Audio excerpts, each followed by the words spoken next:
All right, chicken jalapeno popper casserole. So, first off, we're gonna get chicken. Bottom in our pan, just like this. A cream cheese mixture.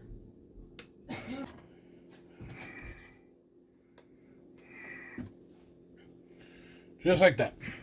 We take our jalapenos. All right, now we're gonna take our bacon.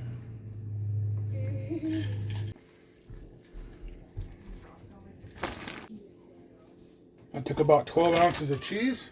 And there you have it, my friends. We're gonna bake this in the oven at 350 for about 15 to 20 minutes. So it looks like when it comes out.